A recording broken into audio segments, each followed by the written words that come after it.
If you could hire better people faster, would you like to do that? That's what they call a leading question, because I know the answer to that is yes. My guest today is Ryan Englin.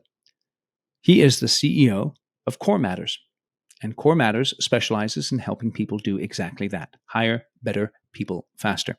So today we're going to talk about attracting, hiring, and retaining great talent. Enjoy my interview. Let's dive right in.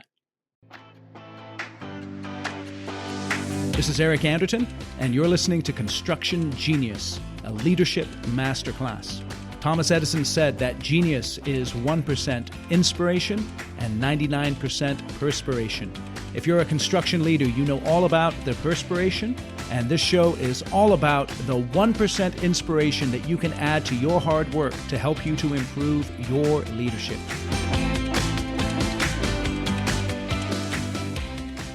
Ryan, welcome to Construction Genius. Eric, thank you for inviting me on. You are an expert at the fine art of hiring people and the science of hiring people. So tell me, why is hiring people like dating? Oh, it was probably a decade ago I figured this out, but we put so much of an emphasis on our first impression, whether it's the dating world or even the hiring world. We put such an emphasis on our first impression, so much so that it's fake, that it's not really who we are. You've heard the stories of the people that are on the dating apps, and then they finally meet the person. They're like, yeah, you don't look anything like, It's like what this. was in your profile. Yeah. You got catfished, I think is the term they use, right? And we do that in the dating world, where we put our best foot forward so that people perk up and they like us. And I think that comes from that natural instinct that many animals have. Like you think about the peacock, right? The one with the most beautiful feathers is the one that gets noticed. Yeah. And we need to have that same instinctual thing here. The difference is when it comes to hiring is we forget the things that are attractive to the job seeker. We focus so much on the things that are attractive to the customer, and the things that attract customers don't necessarily always attract job seekers. In fact, often it turns the good people away because we put such an emphasis on it. So if you think about that dating profile, you want it to be authentic, you want it to be real, because that's what's going to help you attract the right person to date. Same thing, same principle applies when it comes to recruiting. So you were talking about the things that are attractive to job seekers. What are some of those things that are attractive to job seekers, and maybe the non-obvious ones? Well, I will tell you right now, one of the things that is not attractive to job seekers is money. So let's just get that one out of the way. Money is not attractive. What does that mean? Because isn't that So, why we work? Well, don't get me wrong. You got to pay well. Yep. But just because you pay 30% more than the competition, or you give someone $1 more an hour to leave their current job, that is not going to attract for you the right people. Okay. So I want to be really clear. Most people under the age of 40 will say money is not the number one reason. For a lot of them, it's not even top 5 why they leave their current job. Okay. What are those reasons? So the things that are really important, you probably heard this before. You've heard the saying, people don't leave jobs, they leave people. Absolutely. They leave managers, they leave bosses, which means that people aren't looking for a new job. They're looking for a new place to work. They're looking for a new company culture, a new leadership team, a better way of communicating, a company that invests in their future and trains them and develops them and gives them autonomy. That's what people are looking for. They get a sense of purpose, like a reason to get out of bed in the morning. That's what, especially the younger generation. Now, I know there's some people listening, some boomers are like, oh, it's not important to me. Yeah. I'm ready to retire the next 5 years. I just want someone to make sure I slide in and into retirement wealthy. But especially for the younger generations, they are not focused on the almighty dollar. And you got to pay them well. Don't get me wrong. You got to pay them correctly. But the things that are important are things like training. Are you going to train and develop them? Yep. Are you going to give them autonomy? Are you going to let them make decisions around their role? Yep. Are you going to give them the personal freedoms that they're looking for? Okay. Help them personally. Those are the things that are important to people. What are some of the expectations in an interview that a company should set in order to make sure that the person being interviewed not only understands the training they're going to get and the culture that they're going to get, but the obligation that the person being hired has in exchange for all of those benefits that you're describing? Yeah. So one of the biggest mistakes that I see companies make when it comes to what you're talking about is they are not effective at communicating how they're going to grade or score the employee's work. Hmm. They're really good at saying, I want you to do this laundry list of things, but they're not very good at saying, this is how I want them done, or this is what good work looks like. And I would say one of the best ways to communicate that is to quantify the results that you're looking for. Everything in business can be measured. Everything in business can have a number tied to it. Even if it's a subjective number, we can agree on what that subjective number is. So when you're communicating the work that you want done, and you've identified the core responsibilities for that role, it's up to you then to sit down with the job seeker and say, and here's how we measure success. Here is how we score the game. This is what it takes to win. And having that conversation really sets the proper expectation for what's going to be expected of them. So you're going into detail, or sufficient detail at least, in the interview process to make sure that there's no misunderstanding, there's no false advertising on your part. Yes, absolutely. Okay, so in terms of putting together, using that dating profile analogy, what are some of the key elements in the profile that I present to the world when I'm looking to hire people in terms of how I represent my company? Yeah. Well, let me start with the process that I want you to go through. There you go. And this is a process that I've heard from dating experts that have said, before you go out there and say, hey, I'm available, I'm looking for somebody, sit down and take inventory of who you are and what you have to offer. This is the first thing that you do. And I've heard this from dating experts and relationship experts. Take inventory of what you have to offer.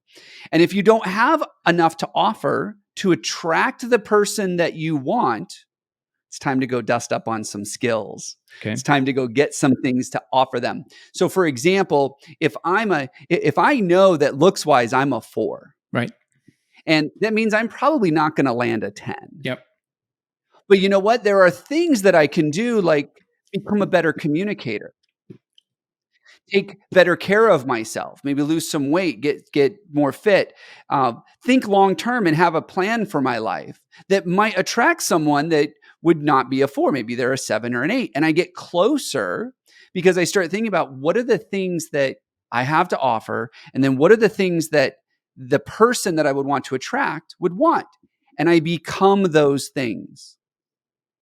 Now, when it comes to recruiting, you need to figure out what it is that you have to offer. Who are you as an organization? And we break that down into really how you behave. What are the acceptable behaviors inside of your organization? And I call those your core values, the things that are most important to you. Get really clear on what those are, because that is what you're going to use to attract somebody. And you might realize, you know what? We're not going to be very attractive to the kind of people we want. So we need to shift our behaviors a little bit. We need to get some leadership training or some coaching, or get a communications expert in here to really help us with how we behave in the workplace.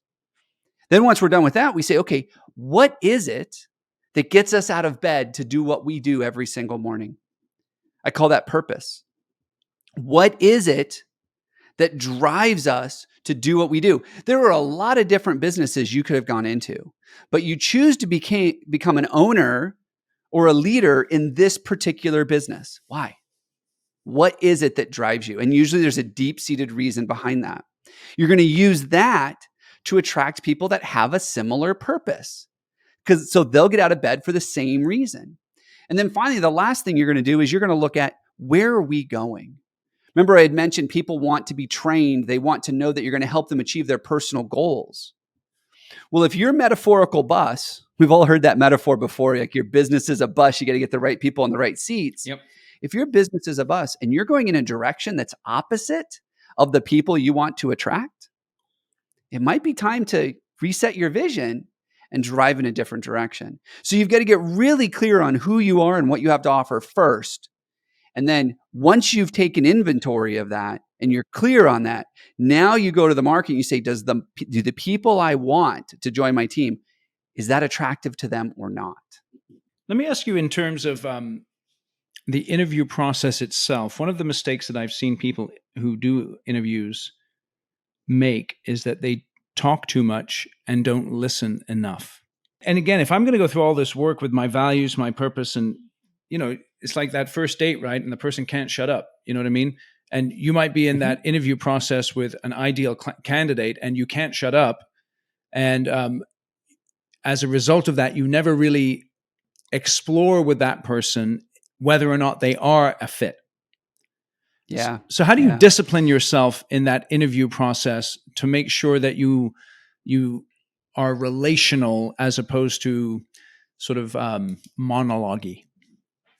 Yeah. One of the first things we coach all of our clients on in their process is to shut up and learn to ask questions. And that is it. Your role is to ask questions, to be inquisitive, to be interested. There's a saying out there that says, before people will find you interesting, they need to know that you are interested. Yeah. So be interested in them. So for example, one of our core values here at Core Matters is always improving. So I might go to you and say, hey, Eric, this is great. I think this could be a good opportunity for us. One of the behaviors that's really important to us here at Core Matters is always improving. What does that mean to you? And how would you expect that to show up inside of an organization like ours? Okay, and so you just shut up. Yeah, can I explore that question with you, please? You bet. Explain the logic of that, the way that you frame the question. What does that mean to you, and how would you expect? Please go through that again and explain the logic of it. Yeah. So the reason I present always improving, but I don't necessarily give you my definition. Very good. I want to know what those two words mean to you. And here's why. Not because I'm looking to disqualify you, but I'm looking to determine how big is the gap between where I'm at on those two words and where you're at on those two words. That is going to further dictate the conversation we're about to have. And then when I ask you, how do you think that would show up? Again, what's the gap between what I know to be true, because I've done this exercise for my organization, and what you believe to be true? Now I know what it's going to take to bridge that gap. And if that gap is too big, we're not a fit for each other. But maybe we find one of those gaps is pretty short. And so we're going to have that conversation on what it takes to bridge that gap. So that's what I'm looking for. When we're interviewing, what I believe is that you are not always looking to just say yes or no. You're looking to explore, how can we make this work?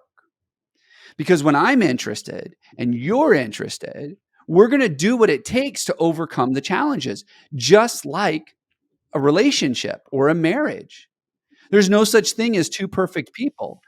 There are going to be challenges, but if we're both invested, we'll be willing to work through it. And that's the important part of the interview. Is we're really looking for, is this someone that I'm willing to invest in and to spend the time with to figure it out? And are they willing to do the same? So we're in the realm of subjectivity then to a degree here, because you're describing this gap. And I know from my own experience that people go into an interview and they come out and they say, there's a gap here, but I don't care. I'm still going to hire them. So that's just what happens, right? They do that. It's reality. Yep. They may have all the technical skills in the world, but they don't have the same values that you do. And as a result, that creates the gap, but you hire and you hope. So I need the hands. Yes, I've heard it before. Totally. Tell me a little bit more about why understanding that gap is important. Well, like I said, it helps you to figure out what the plan is to get across it. Now, you had mentioned subjectivity, and I'll tell you, when you tell me what always improving means to you, Yeah. and you respond, and if, let's say we had 5 people here, we're all going to hear something different. We're all going to have a different opinion as to whether or not that was a good answer. Right. So one part of the interview process is to sit down before the interview and say, I'm going to ask anybody, one of our core values is always improving. What does that mean to you? And how do you expect it to show up? And then I'm going to work with my team. I'm going to say, what is a perfect answer? What is the answer that just makes us want to jump out of our chair and offer that person the job right now? And we're going to write that down. And then we're going to say, now, what's the answer that as soon as we hear it, it is worse than nails on a chalkboard? We want to end the interview and get out. What we've done is we've taken something that could be considered very subjective, and now we've made it objective because we decided up front what was going to be the right answer, what was going to be the wrong answer. And then there's a little bit of wiggle room in the middle as to were they closer to one or the other. Right. But I encourage everybody, anytime you ask someone an interview question, especially one that's open-ended like this, grade it on a scale of 1 to 3. 1 being the nails on a chalkboard, 3 being that was amazing. And for a lot of times you're going to put a 2. You might put a 2.5. Right? There's a little subjectivity in there, but at least you know what's the right one and what's the wrong one. Yeah, I like that. So you're structuring questions around your values. You're creating the parameters for the right and the wrong answer, and based on that, you're able to get a little more objective about what people are telling you. Yep. What is the value of either group interviews or multiple interviews with different people? So are you talking about panel interviews where there's multiple people? Yeah, that's what I mean by a group interview. Yeah, like a panel interview or multiple rounds of interview with different people. Yeah. So to answer that question, it depends. Okay. However, let me tell you what I mean by that. There's a dependency on the role that you're hiring for. Mm-hmm. If you're hiring an entry-level laborer, it's not worth bringing more executives or more managers in. I mean, it's a very expensive interview. Yeah. But let's say you're hiring a senior leader for your organization. Panel interviews are good so long as your team has that communication down to where they don't walk over each other. They don't talk over each other. They don't disagree in front of people. Like, you got to have a team that knows how to do a panel interview. That said, if you're a little dysfunctional in your communication and you want to put that out there and let people know this is how we communicate, I mean, that will give them a real good, clear idea of what it's like to work for you. What I'd prefer you do is the second one, which is have multiple people. So one of the things that we talk about in my book is to sit down with them. And I like to usually have a senior leader sit down with the new person and do the cultural fit interview. That's the first step in the interview, culture fit. Because if they don't fit culture, move on. I don't care. Just like you said, they might have the skills, but they don't fit our culture. We hire them anyways, and it's always a disaster. So we always look for culture fit first because we can train the skills. We might not want to, so we might pass, but we can always train the skills. So we do culture fit first. Once we finish culture fit, we move into what I call the position fit, which is, do they have the skills to do it? And this is where I bring other people in. I might bring in their hiring manager at that point and say, hey, you're going to sit down and make sure they can do the job. I've already determined they're going to fit our culture. Your job is to determine, can they do the work? Can they get you the results you want? And at that point, I would bring the hiring manager in. And then I would encourage the hiring manager at some point in the interview, take them and walk them around and introduce them to people on the team. And you stage this beforehand. You find one person that you're going to introduce them to. And then as the manager, you walk away. And you let them have a conversation with a potential peer. Because that is going to change their demeanor, the language they use, how they talk, what they say. Because they're no longer worried about putting that best foot forward. They're now thinking, I'm talking to a peer. So to criticize my boss or to say something nasty about someone I met isn't as big a deal because that's what peers do. Yeah. And so you bring a peer in and then you have that person provide an evaluation at the end too. Do you want to work with that person? Is that someone that you could see on your team? And so that's usually the structure we have. We have a senior leader, a lot of times an owner in smaller companies, do the culture fit. Then the position fit is done by the hiring manager and someone who's a potential peer at some point. How do you know when you've made a mistake hiring someone? And in your experience, how long does it take people to recognize that mistake and do something about it? Well, recognizing the mistake, I will tell you, it's usually about 2 or 3 weeks before they know it. Even in Now, senior roles? even in senior roles, they'll know pretty quick. However, depending on the role, sometimes it can take 6 to 9 months for them to actually take action on it because they're so scared that I might not find someone else. And the devil I know is better than the devil I don't know. Like they justify it in their mind. And so I've seen some people come in week 2, they're like, oh, we missed it on this one. And they'll continue to press, continue to work with them, continue to train them, coach them, do all of these things. And then finally, 9 months later, they're like, I can't do it anymore. And then they'll let them go and they'll start the whole process over again. So I would say that people usually know, they go with their gut. They usually know in their gut pretty quickly, did they make the right decision? Now, how do you know? That goes into onboarding. That goes into that process of bringing them in and assimilating them into our organization. And you see, in the first 2 weeks, it's really about, do they fit our culture? Did we get that right? Like that's the first thing we got to look at. So we're assimilating them into our culture. We're acclimating them. We're helping them accept this and we're accepting them. And it becomes very much a situation of, do we feel like they belong here? And do they feel like they belong here?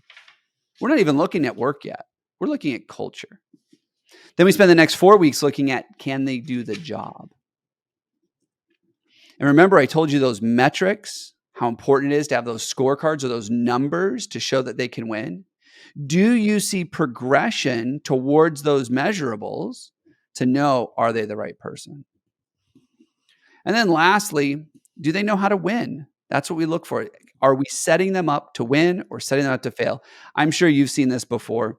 I've seen it many times. Companies hire people and these new people are only set up to fail. They didn't get enough training. They didn't get any onboarding. They didn't get communicated well with, and they are only set up to fail. So we need to make sure we're very intentional about setting these people up to win.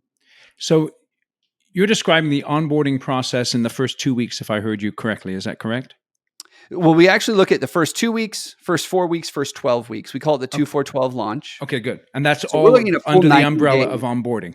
Correct. Okay. So in that onboarding process, what do you see are the key mistakes that people make that seem to be repeated across companies when it comes to onboarding? I think one of the biggest mistakes people make is assuming that the employee is going to raise their hand and say, I'm confused. I missed it. I don't know. They assume that the new employee is going to say that or do that. And I think that's one of the biggest mistakes they make.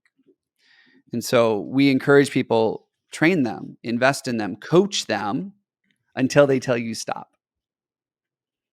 In fact, onboarding should be employee-led. So you should be modifying your onboarding program depending on the person you hire. Remember, I told you we're looking for those gaps? Yeah. So I might be hiring a service technician. And one service technician is amazing at communication, loves the customer, does great, but maybe is a little rough around the edges on the skills. Another one, master technician, there's nothing they can't figure out, but they don't make eye contact well, or maybe they don't communicate very well. If I did the exact same onboarding program for both of them, I'm going to lose them both because one's not going to be able to stand the skills part and one's not going to be able to stand the sales part. Yeah. But if I modify it for them, I say, hey, I'm going to let them lead. What do they need the most? What do we need to close that gap? That's going to engage them. But I think most employees assume that when someone is a little rough around one of those edges, they're going to raise their hand and say, hey, I need help. And that's not at all the case. How often should the manager or the leader of the new hire be meeting with the new hire in this onboarding process? Well, it slows down over time. In the beginning, though, a lot. So for example, I have this cartoon that I've done about the first day of work. And I know there are people listening here because they've done this.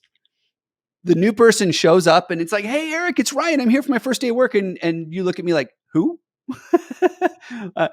It's Ryan. I'm all excited. And you're like, I'm going to go talk to Bob Yeah, and right. see what's going on. And then Bob's like, oh, yeah. Hey, Ryan, I'm so excited you're here. By the way, IT hasn't set up your logins yet. We don't have the keys to your truck. It's still in the shop. We know you've been coming for the last couple of weeks, but we got busy. And can you just sit in the lobby and twiddle your thumbs? Like, how does that make you feel? But imagine that someone came up and you walked in and on the little chalkboard, it was like, Eric, welcome to your first day. And you're like, oh my gosh, they were expecting me. Yeah, right. And your manager walks out and they're like, Eric, I'm pumped. Hey, come on, let's get you logged in. I've got everything set up. I'm ready to go. And then at lunchtime, I said, hey, why don't I take you out to lunch? Let's get to know each other a little bit better. You know what? Better yet, I have lunch being catered in for the team. We're all going to sit down. We're just getting to know each other a little bit. Let's do that. So we're checking in at lunch. Then we're checking in middle of the afternoon. Hey, how is it doing? How you feeling? And then at the end of the day, hey, Eric, how was the end of your day? Like, tell me about that. And then the next day, checking in around lunchtime. And at the end of the day, and checking in at the end of the day, like that's the worst thing when a new employee is sitting around there going, I guess, can I go home? Like, okay. Check in with them. But after about 2 weeks, you can slow that down significantly because after about 2 weeks, you're going to know that they're assimilated into the culture. They're going to have a good feel for what's acceptable and what's not. You can slow that down. And then maybe it's twice a week or once a week. But by the end of 90 days, you should only be checking in with them on your regularly scheduled meetings. How do you onboard a new executive who has a team reporting to them who was very close with the previous executive who, for whatever reason, is no longer with your company? Oh. Yeah, or the other side of it, the same coin is the executive that comes in and goes, "This isn't my team." Right. Right? Like they're both like, "That's not my boss. That's not my team." Yeah, How do okay, you do very that? good. Talk about that. Yeah, That's very interesting. absolutely. Yeah. I'm a big fan of behavioral assessments, and I think that behavioral assessments can help you shortcut this issue that we're about to talk about.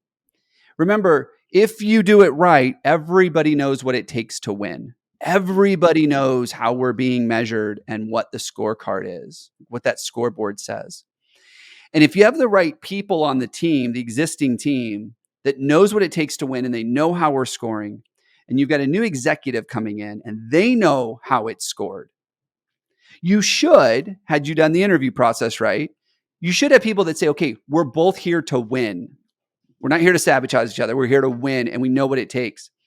But beyond that, you have this behavioral conflict. I liked my old boss or I liked my old team and I don't have that here. And so I like to use behavioral assessments. And there's no one better than the other. I'm sure there are people listening right now going, oh no, there's some better ones. But what they do is they allow you to open up conversation that's very difficult to start outside of a report. Because it's like, oh, Ryan, don't take this personal. It's not me saying that you get defensive in this situation. It's this report, which, by the way, this report came from a survey you took. So what it does is it allows us to sit down and say, hey, let's talk about what this team dynamic is going to look like. Let's talk about how we communicate, how we build rapport, how we motivate and support each other. Let's talk about those things. And inside of those conversations, you may actually find out there's one or two people on the team that are like, no, I was so loyal to my old boss and they left. I'm just waiting for them to call me. So, or you might find out, no, I'm here to win. Let's do it. Hey, this is Eric. Funny story. Manscaped reached out to me a few months ago and wanted to advertise on Construction Genius. And I thought about it for a second, but I just can't bring myself to read their cheesy copy. However, there is something I'd like to advertise that is not cheesy, and that's my book. Yes, indeed, Construction Genius. Effective, hands-on, practical, simple, no BS.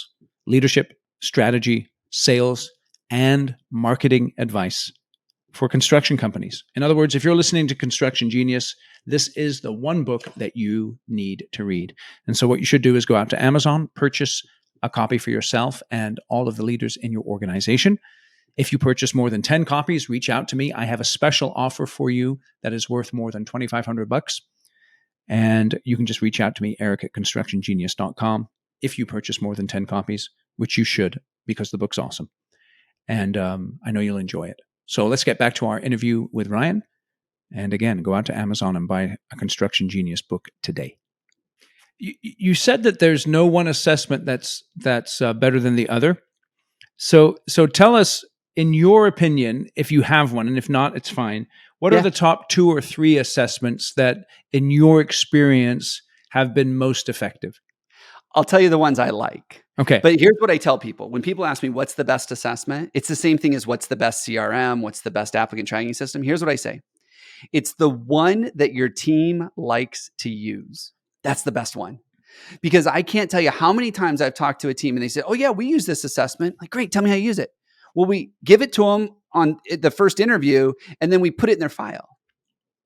I'm like, that's not the best assessment because you're not using it. So whichever one's the best one. We have a lot of clients that use Culture Index. You may have heard of that one. A lot of clients that use Culture Index really like it. It's not one of my favorites, but it's very popular. And we're able to work with clients and help them really maximize the return they get, especially when it comes to retaining people. I like one called ProScan. It's actually one of them that I'm certified in. ProScan I like. It's similar. I get in trouble for saying this, but it's similar to Culture Index. You can infer the same things, but what's really cool about ProScan is it looks at their stressors, tells you how close they are to burnout, which is really great, especially when you've got teams that are understaffed, working overtime, burning the midnight oil to get projects done. How close are they to burning out? Because when people burn out, they get unpredictable. And we don't want that in the team. And then the last one I like a lot is Kolbe, Kolbe. And here's why I like Kolbe. We work with a lot of teams that have a lot of frontline employees. And so to spend time on a 97-page report can be really challenging. And it's like, I need them in the field. I need them working. Kolbe is 4 numbers. That's it. And when you know that you're talking to a 3296, you have all the information that you need to be able to communicate effectively. You need to know how much details they need, how likely they are to finish the project you're about to assign them, whether or not they're going to get distracted. Like, there is so much that you can learn just about knowing those 4 numbers that can make that a survey and a report that is just so effective to teams. That's great. I appreciate all of that. Yeah, it's interesting because you make the point, and it's an excellent point. The assessment that is the best for you is the one that you use, that works, that you guys can relate to, that is useful. Because you're right, there are so many different assessments out there, and I think that's and it's interesting because then we battle over which assessment's the best, and well, I've got the science and I've got the testimonials and all this kind of stuff. But I that's an excellent point, Ryan. I really appreciate that. I used to really push hard on the one I was certified in. I'm like, oh, you're using predictive index. Well, let me tell you why predictive index isn't the best. And then I just said, wait a minute, let me see if predictive index works with our model, works inside of our system. Yeah. And we got this one client, just incredible results. And they got so much more value out of predictive index when they looked at it through our model. And I was like, okay, wait a minute. And then we met someone on Culture Index. We did the same thing. And then we met someone on DISC and we did the same thing. And I was like, not one of these is better than the other per se, but the team that embraces it, that's what really matters. So we've been talking about the dating analogy, Ryan, and the purpose of dating, for not for everyone, but for some people, is to find a long-term committed relationship. Yeah. So in your experience working with companies, what are the 2 or 3 things, in addition to what we've already talked about, that those companies that are successful at establishing those long-term relationships with their employees do that other companies don't do? Yeah. We've talked about the onboarding, the interview process, all that kind of stuff. Tell us a little bit about what are some other things they do. Well, and we mentioned authenticity as well. That's a real important one. Don't fake it. Yep. Be authentic. Yep. One of them that I like, we call it the pullback offer. It's a process that we teach. Imagine that you're about to move in with someone And a lot of people have moved in with somebody that they weren't directly related to, either through marriage or roommate or partner or something like that. And you move in, and that first night, everything is going great. Yeah, you ordered pizza and you're watching TV and things are good. And then the next morning, there's this little just zing, I like to call them. And you're just like, what the heck? They made such a mess of the bathroom. Right. And it's like, had you known that going into the relationship, it wouldn't be a deal breaker, but you would have been ready for it. And maybe it wouldn't have bothered you as much. How many things do we have when we first move in with someone for that first 3, 6, 9 months that we're learning about the little things, not the deal breakers, but does the clothes go in the hamper, or is the hamper more of a target? Do we squeeze the toothpaste from the bottom? Everyone's favorite, which way does the toilet paper go? Yeah, right. Right? Like all these little things. Imagine that before you moved in together, you sat in the driveway and you had a checklist of the 60 things that couples fight about in the early days of their relationship. And you just went through and go, which way does the toilet paper go? Because one of you probably cares more than the other. Okay, We'll just do it that way. Do we keep our shoes on in the house or no? Okay, let's do it that way. How do we dry the dishes? Okay, let's do it that way. And you just sat down and agreed before you walked across that threshold and said, this is how we're going to do it. We do the same thing in the business. We sit down as part of the offer meeting, we sit down and we say, let's go over this list. Let's go over a list of things that I know are going to drive you nuts and are going to drive me nuts over the next 6 to 9 months as we start working together. And the cool part about this is the list it's malleable. Right? It's customizable, because there were probably things I learned about you during the interview that we need to address. Mm-hmm. Can you give me some examples of what's on that list?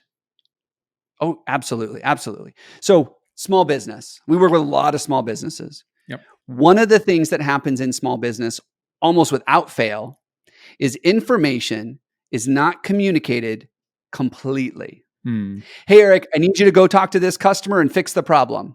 And I walk away and you're like, what's the problem? Yeah. What are my options for fixing it? And then you go do your best. And then how often does the boss like, well, that's not what you were supposed to do. And you're like, you didn't tell me what I was supposed to do. So that's a very common one. So that's on the list. Let's talk about what happens when you don't get all the information you need to move forward successfully. What do we do? And all I'm looking for as the employer is for the job seeker to say, you know what? If I don't get all the information, I'm not feeling confident that I can go get you the results you want. I'm going to raise my hand and say, hey, boss, I need more info.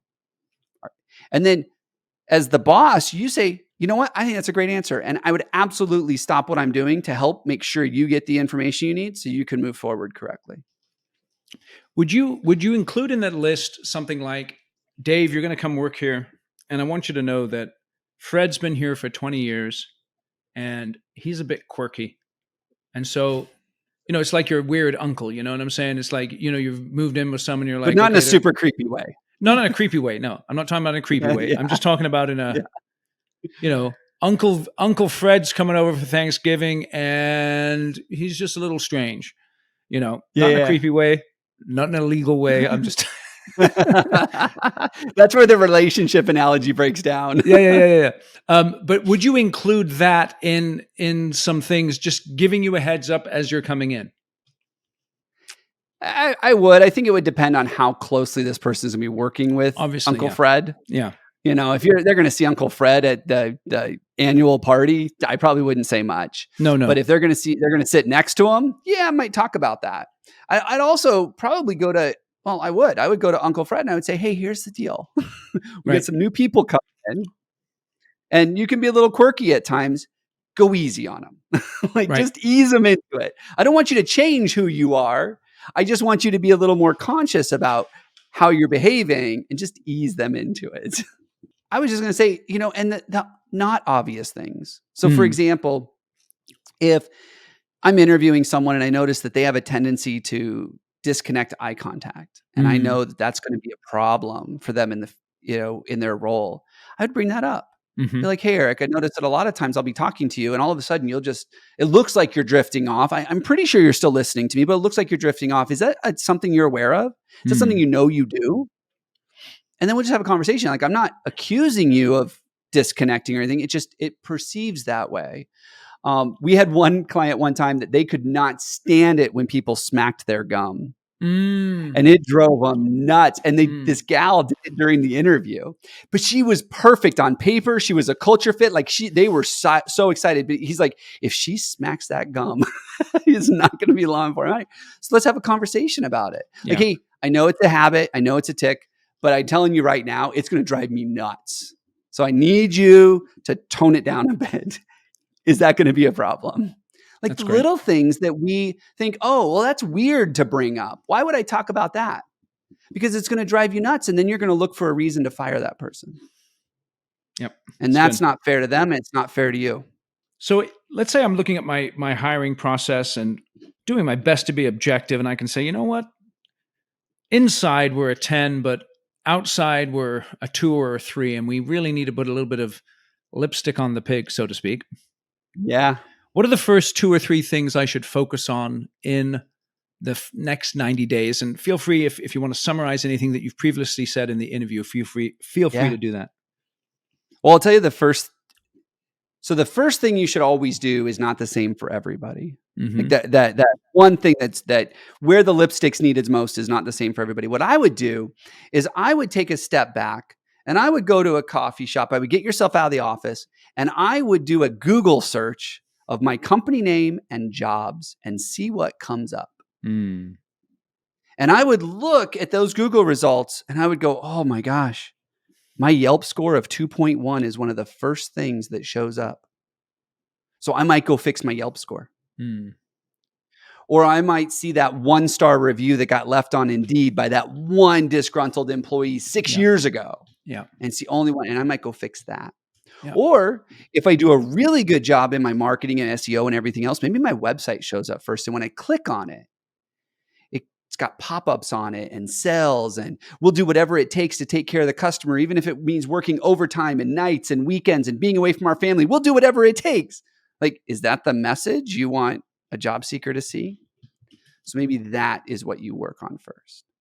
Interesting. So we call that a brand audit, an employer brand audit. We want you to go Google yourself and look for what others are seeing when it comes to working for you. 90% of job seekers are going to Google you before they apply. 90%. That's excellent. So they're already seeing this stuff. That's excellent. So what do I do about that? Like, because, I mean, I can't go to Yelp and say, hey, Yelp, can you please remove this? Or maybe I can. I don't know. But what do I do when I have that kind of, the 2 and the 3-star reviews? So the Yelp side, this is probably a little bit outside my wheelhouse, but I'll speak to it for a moment. Go to your customers and start finding out why they're not giving you better reviews. Like, start looking internally and saying, why aren't we getting better reviews? Because your raving fan customers should be willing to give you good reviews. Now, Yelp's got some policies on asking and some other things that I'm been told about. But with Yelp, find out why you're not getting those 5 stars and respond to those low reviews as well in a very politically correct way. Don't go blast the person. Sure. Oh, you suck. How dare you? You only leave bad reviews. That's my biggest pet peeve, is when I see entrepreneurs or business owners, they get on Yelp and they're like, have you looked at this person's profile? They only leave 1-star reviews. You can't trust them. And I'm like, yeah, you just look like a big jerk when you do that. Right. Respond to them. Say, oh my gosh, I'm so sorry that you feel this way. Why don't you call us? We're going to make it right. I mean, something simple. Now, on the Indeed and the Glassdoor reviews, which is where your employees are leaving reviews, your current employees can leave reviews. So go to your current employees, the ones that like you, and say, hey, we need some help. Can we get some more reviews? Be honest. Like, if you give me a 4-star, give me a 4-star. If you're going to give me a 3-star or below, come see me first. Like, I want to fix that. But you can go to your employees and say, can you help me out and get those ratings up? Excellent. Yeah. So how can people get in touch with you? Tell us a little bit more about your company and what you do with people, Ryan. Yeah. So we help companies fill every open position at all levels of the company in less time and by spending less money. And we do that through our program called the CoreFit Hiring System. So we have a set of processes and tools that we help every client implement into their business so that they're attracting, hiring, retaining the right people at the right time. And it is quite a different way of looking at this process. It's all grounded on the fact that recruiting is not an HR activity. Recruiting is a marketing activity. And when you start treating recruiting like a marketing activity, it's going to open up just a world of opportunity for you to get in front of the best people to join your team. And then when you treat recruiting like a marketing activity and hiring like a sales activity and retention like a customer retention activity, it's just going to open things up for you. And your marketing department is going to be so critical to your success. And we do that through our coaching and training program. So people can go to corematters.com. They can learn about our program. They can reach out to us and find out the program that's right for them. In fact, I have a book coming out that's going to detail this entire process called Hire Better People Faster. It'll be out October 17th. So if you're listening to this and it's after October 17th, you can get it on Amazon or anywhere books are sold. Yeah, it will be after October 17th. We're recording this in August. And so that book is live on Amazon. Yes, it will be there. And for those of you that don't like to read, I have good news. It will be on Audible. You can listen to it. That's beautiful. Awesome. Yeah. Awesome. Well, Ryan, I really, really appreciate you coming on. I thank you for your insights. And we're going to make sure that those links are in the show notes to your website. Let me just ask you this last question. I know you just recently moved to Nashville. Yeah. What is the one restaurant you've discovered in Nashville since you've moved that you're like, this might be a regular for us? You know what? It's El Sombrero.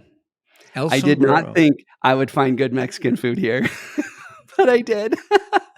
And so I think it's actually in the next couple hours. I think that's where we are headed for some fajitas tonight. Yes. That's great. That's great. El Sombrero. I know you're probably thinking Nashville chicken or barbecue, but we haven't got there yet. That's great. I've got the website right here. So we will be putting that in the show notes. If you are in Nashville, you're going to have to check out El Sombrero restaurant. Thanks a lot for joining us here today. Yeah, thank you. Thank you for listening to Construction Genius today. Hope you enjoyed my conversation with Ryan. Feel free to look into the show notes and check out all the links there that will get you in touch with Ryan. Particularly click on the link for his book that you can buy on Amazon. And just before you bounce away, I want to encourage you, if you are struggling to be an effective leader in your organization and you know that you could use a little bit of outside help, perhaps a sounding board to talk through tough issues that because of the sensitivity of them, you can't talk about them internally, you may need an executive coach. And that's what I do with my clients. I specialize in coaching people all the way from the CEO of the company to senior project managers. I'm not a fit for everyone, but if you've listened this far, I may be a fit for you. So go out to my website, constructiongenius.com/contact, put your details in there. I'll get in touch with you and we can have a short conversation and figure out if or how I can help you. Thanks again for listening to Construction Genius, and I'll catch you on the next episode.